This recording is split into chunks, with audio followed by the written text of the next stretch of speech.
Welcome to Shaowline Studio, where the line between reality and nightmare begins to blur. Every week, we dive deep into stories that twist your mind, chill your bones, and make you question what's real. From true, unsolved horrors to dark tales, born from the shadows, each story will stay with you long after the screen fades to black. If you love the feeling of your heart racing in the dark, you're in the right place. So go ahead, hit that subscribe button, turn on the notification bell, and join the growing community of those who dare to listen after midnight. Because here at Shaowline Studio, once you step into the shadows, there's no turning back. Tonight we re-diving into 3 true stories from quiet neighborhoods where the scariest thing shouldn't be a sound like a swarm of bees outside your window. Names are changed. Details are told the way they were told to me. Story to the stroller route. I had a routine when my son was 9 months old. I live in a suburb with sidewalks that loop around a pond and a small park with a swing set. At 7 p.m. after dinner, I'd bundle him into the stroller, clip the little fan to the bar in the summer and the blanket over his legs in the fall, and we'd walk the loop. We saw the same dog walkers and the same teenagers on bikes, and it made the day feel like it had a clean ending. The first time I noticed the drone, it was just a sound. Same as most of these stories start, I guess. A thin buzz that didn't belong to crickets or AC units.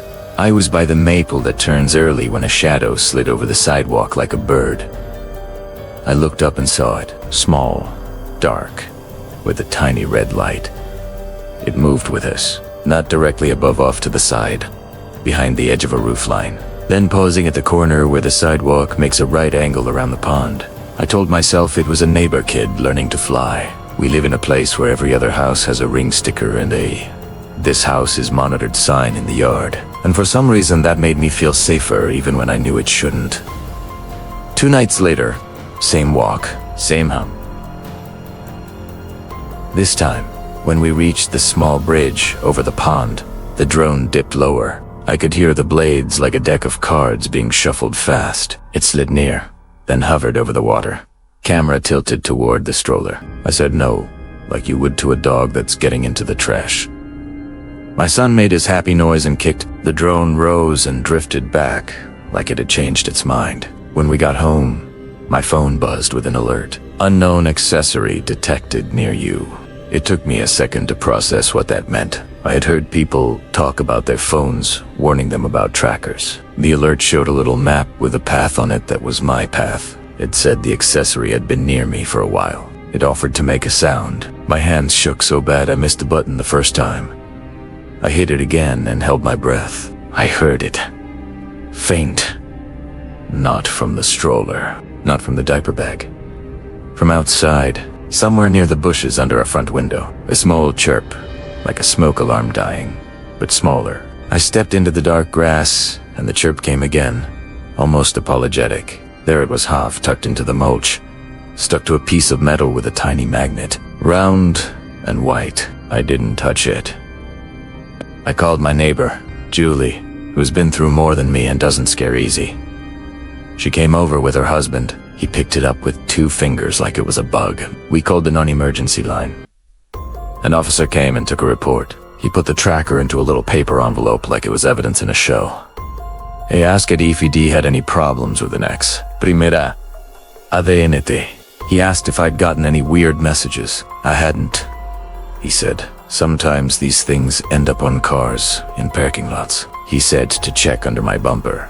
He said to keep my curtains closed for a bit. He said a lot of things that were meant kindly and made me feel small. We bought blackout curtains for the nursery. I moved the stroller into the garage instead of leaving it on the porch. I changed up my walk by 15 minutes. The drone still came. It learned a new time like it had been told. It hovered above the path by the swing set. If I stopped, it stopped. If I turned, it slid along the far side of a roof and waited at the next turn. A week later, we were at the park in daylight for once because my mom was visiting. We sat on the bench and ate a sandwich while my son tried to eat the wrapper. A man in a faded polo and a name badge walked up with a clipboard. He asked if anyone had lost a small white tracker. He said he found one by the pond. He held it up in a baggie, as if he were doing a good deed, and I felt my throat close. because the baggie had a little square of blue painter S-tape on it like the one the officer used. A twin. The man S badge said he worked for a local realty company that uses drones for roof inspections. He smiled and said they were just trying to get things back to owners. I didn't take it. I told him the police had mine. He smiled in a way that didn't touch his eyes and said, "Oh, good," and walked away.